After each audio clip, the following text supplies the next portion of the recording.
आज हालात उनकी ये हो गई है, जैसे गांव में ट्रैक्टर ट्रॉली आती है सब्जी लेके और पीछे माइक लगा होता है, पीछे आदमी बैठा होता है माइक को पकड़ के, आलू ले लो, प्याज ले लो, लहसुन ले लो। ये तो इस तरीके से आवाज़ देते फिर रहे हैं, मुड्डे ले लो, किट ले लो, सेविंग किट ले लो, ताश ले लो, धर्मशाला के लिए पैसे ले लो, गौशाला के लिए पैसे ले लो, पर हमें वोट देकर हमारी विधानसभा सीट पक्की कर दो। ये हालत इनकी है। मैंने पहले ही कहा ना, ये तो अब शब्द बड़े भाई हैं, मैं कुछ नहीं कहना चाहूँगा, पर ये सपने पूरे नहीं होंगे। मैं तो उनसे ये भी अपनी सीट बचा लें तो भी बहुत अच्छी बात है। और मैंने पहले ही ये कहा था आपसे कि 90 में से 85 सीट कांग्रेस की आ रही है। तो फिर देखिए, अगर ऐसा कोई देश में कानून हो या कोई ऐसा प्रावधान हो कि बगैर एमएलए सरकार बनती हो, तो इनकी सरकार बन सकती है। और सरकार बनाने के लिए चाहिए 46 एमएलए, उम्मीदवार हैं 4। सरकार बनाने के लिए चाहिए 46 एमएलए, उम्मीदवार हैं 4। आपके सामने हैं अभय, आदित्य, अर्जुन और सुनैना। उम्मीदवार तो 4 हैं। चुनाव सीटों पे चुनाव लड़ने वाली पार्टी 46 एमएलए कैसे हो सकते हैं, ये तो आप भी बता रहे। सर, कांग्रेस उसका भी दिवाला निकल गया। जो एक गरीब जांगड़ा परिवार को टिकट देकर और एक बहुत धनाढ़ आदमी के साथ घुटने टेक कर और उस बेचारे गरीब आदमी का नामांकन भी वापस कराने का काम किया। इससे सारी इन तीनों चारों पार्टियों का असली चेहरा लोगों के सामने आ गया है। देखिए जी, पहली बात तो मैंने उससे पहले ये जहाँ कहा था, सबसे ज़्यादा तो दिवाला पीटा भारतीय जनता पार्टी खुद का, और उनका असली चेहरा भी सामने आ गया। और आप लोग सभी समझदार इंटेलिजेंट पत्रकार हैं, आपने देखो जिस तरीके से तीनों टिकटों का वितरण किया, खासतौर पे डबाड़ी, रानिया, एलनाबाद, इससे स्पष्ट जाहिर है कि भारतीय जनता पार्टी और लोकदल का अंदर खाने जो पहले गठबंधन था, पर्दे के पीछे जो काम कर रहे थे, बीजेपी की जो बी टीम थी, अब पर्दे के बाहर आ गए, पर्दे के सामने इन्होंने उजागर करने का काम। दूसरा, मुझे कहने की आवश्यकता नहीं, लोकदल की भी कोई नीति और नीयत ठीक नहीं है। जिस शख्स के लिए मेरे अजीज अभय चौटाला ने विधानसभा के, एक होता है बाहर भाषण देना और एक विधानसभा के अंदर रिकॉर्ड है कि पवन बेनीवाल के लिए किस तरह की भाषा इस्तेमाल की, क्या क्या उनके बारे में कहा। आज वही पवन बेनीवाल पाक साफ हो गए। दूसरी तरफ मेरे दूसरा अजीज आदित्य आज से महीने पहले ये कहा करते थे कि मोदी से अच्छा प्रधानमंत्री नहीं हुआ और खट्टर साहब से अच्छा हरियाणा में आज तक चीफ मिनिस्टर नहीं हुआ। इस शब्द को थोड़ा सा इन बिटवीन लाइन आज तक, इसका मतलब उन्होंने अपने दादाजी से भी अच्छा चीफ मिनिस्टर खट्टर साहब को बता दिया, चौधरी देवीलाल जी से भी ज़्यादा, जिसका नाम लेके अपने नाम के पीछे आदित्य देवीलाल जी लगाते हैं और उसके नाम से वोट मांगने का काम कर रहे हैं।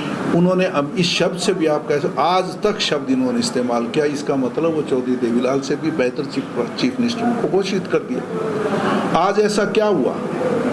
जो भारतीय जनता पार्टी बहुत अच्छी थी, जिनको उन्होंने बहुत एक राजनीतिक पहचान देने का काम किया, उनको जिला प्रधान बनाया, मार्केटिंग बोर्ड का चेयरमैन बनाया, जनता के सामने बताई तो सही।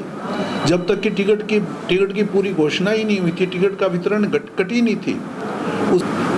बहुत अच्छी बात कही उन्होंने, क्योंकि अमित के ससुर के कोई बेटा नहीं है और मैंने उसको संस्कार दिए कि जो आपका ससुर है वो भी आपके बाप के समान है। सास भी बूढ़ी है, बीमार भी रहती है, और जिस तरीके से मेरी आप सेवा करते हो, तो मैंने उसको कहा भी आपका नैतिक फर्ज बनता है, मेरी भी उन बेटा मेरा पोता है, उनको सलाह को दूंगा कि जिस तरीके से अमित अपने सास ससुर की सेवा कर रहे हैं, आप भी अपने जो दादाजी की हैं थोड़ी सेवा करो, ताकि अच्छे संस्कार सीखने को। इस तरह के लांछन लगाकर लोगों के मुद्दे की बात करो, विकास की बात करो। देखिए, जिस तरीके का लोगों का जो गांव-गांव के अंदर लोगों का रिस्पॉन्स है, और ख़ास तौर पे मैं आप लोगों से एक चीज़ को कहना चाहूँगा, जो 12 तारीख को नामांकन पत्र हुआ था और उस नामांकन पत्र के दिन जो रोड शो हुआ, वो मैं नहीं कह रहा, डवाड़ी हल्के के जितने भी चाहे बुजुर्ग हैं जो 60 साल से राजनीति में हैं, उनका भी ये कहना था कि आज तक हमने इतना बड़ा रोड शो और एक जोश के साथ नहीं देखा। और एक आंकड़े हैं, अगर आप टोल प्लाजा से भी आप पता करें, करीबन 3700 गाड़ियाँ वहाँ से उस दिन निकली हैं, जो फ्री जो उन्होंने किया, 3700 गाड़ियाँ वहाँ से निकली। उसके बाद आगे जो गांव थे 3-4 जो मेरे सावंतखेड़ा है, डवाड़ी गांव है, नीलियावाड़ी है, उनकी गाड़ियाँ अलग थी। उस बात से स्पष्ट जाहिर है कि जनता ने मन बना लिया है इस भारतीय जनता पार्टी को, और ख़ास तौर पर जो एक बहुत जिनके साथ किसानों के साथ ज्यादती हुई है, उसका अगर सबसे बड़ा जिम्मेवार कोई है तो वो जजपा पार्टी है। अगर जजपा बीजेपी को समर्थन ना देती तो हरियाणा में बीजेपी का राज ना बनता, और हरियाणा में अगर बीजेपी का राज ना बनता तो आज ये किसान की दुर्दशा ना होती। तो इन दोनों पार्टियों और ख़ास तौर तीसरी जो है लोकदल है, उसका भी चेहरा आपके सामने उजागर हो चुका है। जिस तरीके से गोपाल कांडा जी का जो बयान आया है, और उस बयान पे भी उन्होंने साफ कहा कि हलोपा, बीएसपी, आईएनएलडी का हमारा गठबंधन है, और अगर हमारा ये गठबंधन जीतता है तो हम बीजेपी को समर्थन देने का काम करेंगे। और कांडा जी के मकान पे आज तक भी कल तक भी शाम तक भी बीजेपी का झंडा लगा हुआ है। और सबसे बड़ी मैं इस बात के लिए भारतीय जनता पार्टी की इतनी बड़ी अपने आप को जो राष्ट्रीय ही नहीं अंतर्राष्ट्रीय के सबसे संसार में सबसे बड़ी पार्टी है, उसका भी दिवाला निकल गया। जो एक गरीब जांगड़ा परिवार को टिकट देकर और एक बहुत धनाढ़ आदमी के साथ घुटने टेक कर और उस बेचारे गरीब आदमी का वापस नामांकन भी वापस कराने का काम किया। इससे सारी इन तीनों चारों पार्टियों का असली चेहरा लोगों के सामने आ गया है, और ये सारे मिले जुले आपस में। और कांग्रेस पार्टी जो एक खास तौर पे किसान मजदूर 36 वर्ग की पार्टी है, उसके खिलाफ साजिश रचने की कोशिश है। तो मैं कह रहा हूँ, मेरे हिसाब से एक बहुत बड़े बहुमत के साथ, सवाल अकेला डवाड़ी का नहीं है। मैं करीबन 1980 से राजनीति में, और एक दौर मैंने देखा 87 का, मेरे आदरणीय ताऊ चौधरी देवीलाल जी के साथ बैठा, और उसके अंदर 1987 में एक ऐसी हवा आई थी, 90 में से 85 सीटें चौधरी देवीलाल जी की पार्टी जीत के गई थी। और मुझे लगता है कि वो इतिहास फिर दोहराया जाएगा, 90 में से 85 सीट कांग्रेस जीत के जाएगी। ये मेरे को ऐसा लोगों के हाव भाव से, चेहरे से लगता है कि एक फिर दोबारा इतिहास दोहराया जाएगा। 90 में से 85 सीट कांग्रेस जीत के जाएगी। पिछले काफी समय से डवाड़ी हल्का सरकार में शामिल नहीं हो पा रहा है, क्या इस बार उम्मीद है आपको? देखिए, मैं लोगों से यही कहता हूं कि ये अब की बार जो राज का सूखा तोड़ने का सबसे सुनहरी मौका है। इससे सुनहरी मौका नहीं आ सकता, क्योंकि पिछले 20 साल से ये हल्का विपक्ष में रहा है। आज कांग्रेस का राज बन रहा है। मैंने जब पहले कहा 90 में से 85 सीटें भी तक जीत सकती है कांग्रेस, और मैंने भी लोगों से यही अपील की है कि एक सुनहरी मौका आपके सामने, राज में हिस्सा डालो, राज में भागीदारी डालो। और हमने खास तौर पे जो विपक्ष की भूमिका, हमने बेहतरीन भूमिका निभाई है, चाहे विधानसभा के अंदर है, चाहे धरातल के अंदर। और इसका जीता जागता सबूत है कि हरियाणा विधानसभा ने यहाँ स्थानीय विधायक अमित शाह को सर्वश्रेष्ठ विधायक से नवाजा था।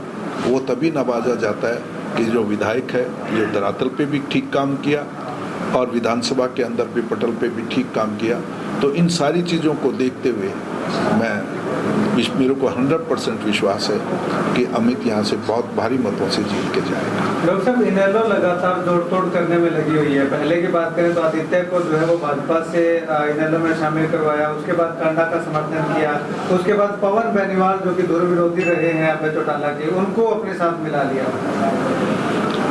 देखिए जी, पहली बात तो मैंने उस पहले ये जहाँ कहा था, सबसे ज़्यादा तो दीवार पीटा भारतीय जनता पार्टी खुद का, और उनका असली चेहरा भी सामने आ गया। और आप लोग सभी समझदार इंटेलिजेंट पत्रकार हैं, आपने देखो जिस तरीके से तीनों टिकटों का वितरण किया, खासतौर पे डबाड़ी, रानिया, इलाहाबाद, इससे स्पष्ट जाहिर है कि भारतीय जनता पार्टी और लोकदल का अंदर खाने जो पहले गठबंधन था, पर्दे के पीछे जो काम कर रहे थे, बीजेपी की जो बी टीम थी, अब पर्दे के बाहर आ गए, पर्दे के सामने इन्होंने उजागर करने का कहा। दूसरा, मुझे कहने की आवश्यकता नहीं, लोकदल की भी कोई नीति और नीयत ठीक नहीं है। जिस शख्स के लिए मेरे अजीज अभय चौटाला ने विधानसभा के, एक होता है बाहर भाषण देना, और एक विधानसभा के अंदर रिकॉर्ड है कि पवन बेनीवाल के लिए किस तरह की भाषा इस्तेमाल की, क्या क्या उनके बारे में कहा। आज वही पवन बेनीवाल पाक साफ हो गए। दूसरी तरफ मेरे दूसरा अजीज आदित्य आज से महीने पहले ये कहा करते थे कि मोदी से अच्छा प्रधानमंत्री नहीं हुआ, और खट्टर साहब से अच्छा हरियाणा में आज तक चीफ मिनिस्टर नहीं हुआ। इस शब्द को थोड़ा सा इन बिटवीन लाइन, आज तक, इसका मतलब उन्होंने अपने दादाजी से भी अच्छा चीफ मिनिस्टर खट्टर साहब को बता दिया, चौधरी देवीलाल जी से भी ज़्यादा, जिसका नाम लेके अपने नाम के पीछे आदित्य देवीलाल जी लगाते हैं और उसके नाम से वोट मांगने का काम कर रहे हैं। उन्होंने अब इस शब्द से भी, आप कैसे, आज तक शब्द इन्होंने इस्तेमाल किया, इसका मतलब वो चौधरी देवीलाल से भी बेहतर चीफ मिनिस्टर को घोषित कर दिया। आज ऐसा क्या हुआ? जो भारतीय जनता पार्टी बहुत अच्छी थी, जिनको उन्होंने बहुत एक राजनीतिक पहचान देने का काम किया, उनको जिला प्रधान बनाया, मार्केटिंग बोर्ड का चेयरमैन बनाया, जनता के सामने बताई तो सही, जब तक कि टिकट की पूरी घोषणा ही नहीं हुई थी, टिकट का वितरण कटी नहीं थी, उससे पहले इनेलो में शामिल हो गए। और उसके बाद ये तो एक साजिश है। आप अगर देखें, 1-2 महीने पहले इन्होंने अपना एक अभियान शुरू किया था, घर घर हाजिरी, और उस पर एक स्टिकर लगाया। स्टिकर के अंदर ना तो बीजेपी का निशान है, ना किसी नेता की फोटो है, सिर्फ मेरे आदरणीय था वो चौधरी देवीलाल जी और खुद की। इसका मतलब बहुत पहले ही खिचड़ी पक रही थी। और दूसरा, मैं आदित्य जी से पूछना चाहूँगा कि जिस पार्टी की आप इतनी तारीफ किया करते थे, उस पार्टी को छोड़कर आप वहाँ गए हो जहाँ आप खुद कहा करते, लोगों के, जनता के दरबार में जाके आप रोने लगे, आंसू बहाए, गुहार करने लगे कि मेरे साथ अभय ने, मेरे भाई ने ज्यादती की, मेरी ज़मीन पे कब्जा कर दिया। उनके बारे में क्या क्या भाषा बोली, वो वीडियो से लोगों ने अपने आप वीडियो वायरल हो रहे हैं। तो कम से कम मैं आदित्य जी से पूछना चाहूँगा कि जनता के सामने अपनी स्थिति जरूर स्पष्ट करें। क्या ऐसी मजबूरी थी, क्या था, क्या ऐसी साजिश है? तो मैं ये, ना इन पार्टियों की नीति है, ना कोई नीयत है, मकसद सिर्फ एक है, कैसे न कैसे विधानसभा में पहुंचा जाए, सिर्फ ये है। पंजाब कांग्रेस लगातार डबली इसमें डेरा डाले हुए हैं। पंजाब कांग्रेस के अध्यक्ष राजा वड़िंग भी काफ़ी बार दौरा कर चुके हैं। कितना प्रभाव आपको लगता है कि डबली क्षेत्र में छोड़ पाएंगे? देखिए जी, राजा वड़िंग एक बहुत राष्ट्रीय स्तर के नेता हैं, यूथ कांग्रेस के प्रधान रहे, 3 बार बादल परिवार को हराने वाला शख्स, और आज प्रदेश के अध्यक्ष भी हैं, एमपी भी हैं, और उनकी लोगों में मांग है, पकड़ है। और पिछली बार भी उन्होंने इस हल्के में आके मेरी मदद की थी। जहाँ तक हमारा राजनीतिक रिश्ता है, उससे ज़्यादा मेरा पारिवारिक रिश्ता भी है।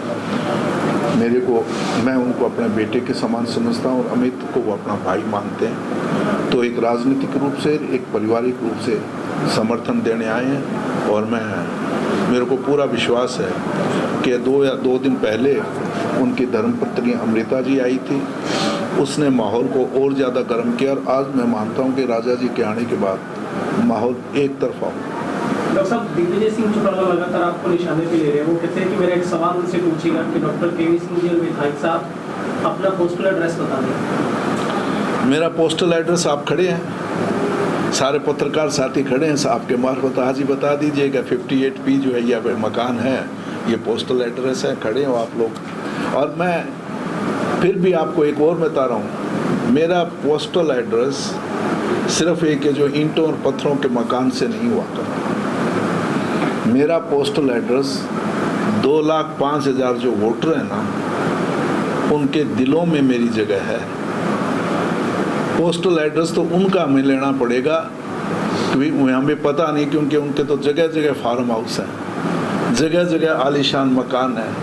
उनके तो पता नहीं, मेरे को तो कह तो नहीं, शायद सुनी सुनाई बातें हैं कि उनको तो कनाडा में भी हैं, न्यूजीलैंड में भी हैं, दुबई में भी हैं, चंडीगढ़ में भी हैं, दिल्ली में भी हैं, गुड़गांव में भी हैं।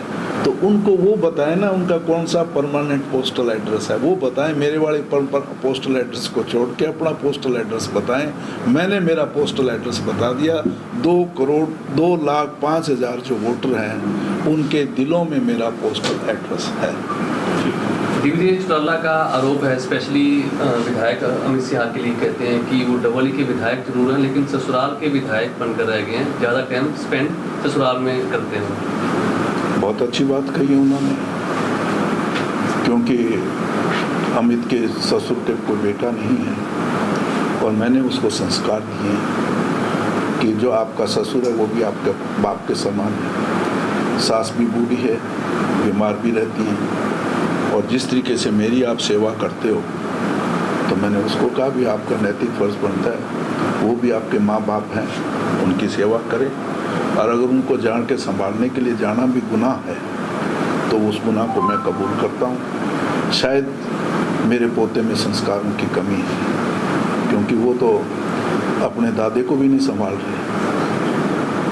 तो मैं उनसे निवेदन करूँगा कि मैंने जो अमित को संस्कार दिए हैं, मेरी भी उन बेटा मेरा पोता है, उनको सलाह को दूंगा कि जिस तरीके से अमित अपने सास ससुर की सेवा कर रहे हैं, आप भी अपने जो दादाजी की हैं थोड़ी सेवा करो, ताकि अच्छे संस्कार सीखने को। इस तरह के लांछन लगाकर लोगों के मुद्दे की बात करो, विकास की बात करो। आप ये लेखा जोखा लेके आओ ना कि जो हल्का जिसने आपको बहुत बड़ा राजनीतिक मान सम्मान दिया, मेरे अजीज अजय को एमएलए बनाया, मेरी बेटी नैना को एमएलए बनाया, जब आप सत्ता में आए, जिसको आप परिवार कहा करते थे उसको छोड़ के बाढ़ड़ा और उचाना चले गए। जब आज बाढ़ड़ा ने उन्होंने नकार दिया, आप फिर इसी परिवार में आके कह रहे हो कि मेरा परिवार है। अरे जब सत्ता थी आपके पास, 11 महकमे आपके पास थे, और सबसे अच्छा एक महकमा था पंचायत का, जिसके माध्यम आप गांव के लोगों को ग्रांट दे सकते थे। कभी गांव में आए नहीं, कभी बात नहीं कि आपकी सुनी। आज आप अपने सिर्फ धनबल के मार्फत जनता का आत्मा को खरीदने की कोशिश कर रहे हो। 10 मुड्डे दे के गाँव खरीदने चले हो। आज हालात उनकी ये हो गई है, जैसे गांव में ट्रैक्टर ट्रॉली आती है सब्जी लेके, और पीछे माइक लगा होता है, पीछे आदमी बैठा होता है माइक को पकड़ के, आलू ले लो, प्याज ले लो, लहसुन ले लो। ये तो इस तरीके से आवाज़ देते फिर रहे हैं, मुड्डे ले लो, किट ले लो, सेविंग किट ले लो, ताश ले लो, धर्मशाला के लिए पैसे ले लो, गौशाला के लिए पैसे ले लो, पर हमें वोट देकर हमारी विधानसभा सीट पक्की कर दो। ये हालात इनकी है और हमारे पे लांछन लगाने चले हैं। हमने विपक्ष की भूमिका निभाई है। 5 साल मैंने एक वायदा किया था जनता से।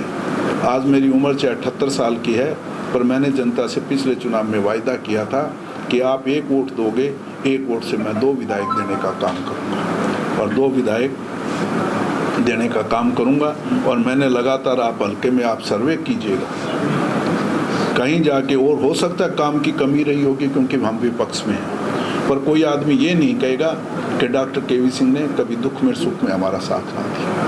हर वक्त हर आप शख्स का फ़ोन उठाते हैं, काम करने का प्रयास करते हैं, क्योंकि विपक्ष में प्रयास होता है।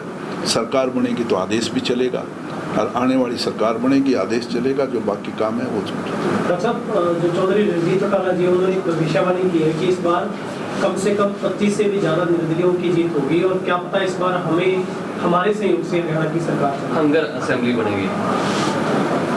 मैंने पहले ही कहा ना, ये तो अब शब्द बड़े भाई हैं, मैं कुछ नहीं कहना चाहूँगा, पर ये सपने पूरे नहीं होंगे। मैं तो उनसे ये भी अपनी सीट बचा लें तो भी बहुत अच्छी बात है, और मैंने पहले ही ये कहा था आपसे कि 90 में से 85 सीट कांग्रेस की आ रही है, तो फिर वो 25 कहाँ से आएंगी? 5 बची हैं, उन 5 में अगर उनका नंबर आता है कि नहीं आता मुझे नहीं पता, 5 सीटें बची हैं इसमें। और भविष्यवाणी वो कुछ भी कर सकते हैं, उसका उनका अपना आदत है भविष्यवाणी करने की। फिर मेरे बड़े भाई हैं, मैं ज़्यादा उनके बारे में कुछ कहना नहीं चाहता। अभय सिंह जी कहते हैं कि डबवाली से आदित्य को जिता दो। डॉक्टर केवी सिंह तो कह रहे हैं कि अमित जीतेगा तो एक के साथ एक विधायक आपको फ्री मिलेगा, लेकिन अगर आदित्य जीतता है तो विधायक के साथ मुख्यमंत्री अभय सिंह चौटाला मिलेगा। देखिए, अगर ऐसा कोई देश में कानून हो या कोई ऐसा प्रावधान हो कि बगैर एमएलए सरकार बनती हो, तो इनके सरकार बन सकती है। और सरकार बनाने के लिए चाहिए 46 एमएलए, उम्मीदवार हैं 4। सरकार बनाने के लिए चाहिए 46 एमएलए, उम्मीदवार हैं 4। आपके सामने हैं अभय, आदित्य, अर्जुन और सुनैना। उम्मीदवार तो 4 हैं। अब 4 भी जीत जाएं तो भी सरकार नहीं है, तो सरकार बनाने के लिए 46 चाहिए। और मैं नहीं मानता, फिर वो भी अलग अलग उनका आंकलन है। यहाँ तो कह के गए कि 20 सीट जीतेंगे, हंग असेंबली आएगी, मुख्यमंत्री हम बनाएंगे। इलाहाबाद में कह रहे हैं स्पष्ट बहुमत आएगा, सरकार हमारी बनेगी। तो उनके खुद के बयानों में विरोधाभास है। और एक स्पष्ट मैंने कहा ना, 4 सीटों पे चुनाव लड़ने वाली पार्टी 46 एमएलए कैसे हो सकते हैं, ये तो आप भी बता रहे हैं। सर, कांग्रेस का कल मैनिफेस्टो जारी हुआ है, हर वर्ग को खुश करने की उसमें बात कही गई है। क्या लगता है कितना इफेक्ट रहेगा हरियाणा की राजनीति में? देखिए, ये पहली बार हुआ है। करीब मैंने 96 में कांग्रेस में शामिल हूँ और आज करीबन 28 साल हो गए। हर चुनाव में हमारा मैनिफेस्टो आया और ये मैनिफेस्टो मैं ख़ास तौर पे हमारा जो प्रभारी है दीपक बावरिया की तारीफ़ करना चाहूँगा कि उन्होंने कमेटी बनाकर हर वर्ग से हमने निजी तौर पे संपर्क किया है। अलग अलग कमेटियां बनाई, किसान के लिए अलग कमेटी, डॉक्टर्स की अलग कमेटी, शिक्षा की अलग कमेटी, व्यापार की अलग कमेटी, कर्मचारियों की अलग कमेटी, रिटायर्ड कर्मचारियों की, पूर्व सैनिकों की अलग कमेटी, हर तरह की कमेटी जिसको कैसे एससी की, बीसी की, हर तरह की। और जो हमारे पास जनता के सुझाव आए उन सुझावों को एक माला में पिरो के हमने जनता के सामने रखा है। और मैं दावे के साथ कह रहा हूँ, इससे अच्छा इलेक्शन मैनिफेस्टो आज तक किसी पार्टी का आया नहीं, कभी भी नहीं आएगा। और इसमें देखो हर चीज़ को हमने, चाहे किसान है, चाहे छोटा दुकानदार है, चाहे व्यापारी है, चाहे कर्मचारी है, चाहे, और ख़ास तौर पे हमने दलित वर्ग का और पिछड़ा वर्ग का, क्योंकि जो हमारे किसान, दलित वर्ग, वैसे तो 36 वर्ग को हमने सम्मिलित किया है, पर सबसे ज़्यादा आज के दिन जो कमज़ोर था आर्थिक तौर पे, जैसे किसान है, मजदूर है, दलित है, पिछड़ा वर्ग है, उनका बहुत अच्छे तरीके से हमने ध्यान रखा। वो 7 गारंटियाँ हमारी एक रिवॉल्यूशन लाइक लेके आएंगी।